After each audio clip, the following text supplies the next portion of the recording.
Nyaya dzema cooperatives, nyaya dzekuti tinoona vamwe vachiri kumanya vachiti bvai pano ima hamuna kubhadhara.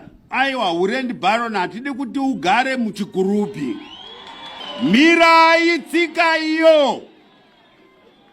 Imi kana maiona zvakadaro endai ku police station munomhangara. Imapurisa batai. Dhinhu zvakadaro zvinofanirwa kumira, hakuna munhu ane land. Land belongs to government of Zimbabwe. Saka nyaya iyi hatidi kuti tinesane, tinoda kuti tose semhuri yeZimbabwe ngativei tinopabatisisa tipanzwisise ipapo.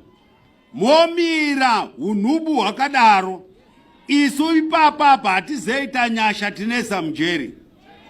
Saka kuma cooperatives uko takuyambirai, ngatiitei zvinhu zviri pamutemo.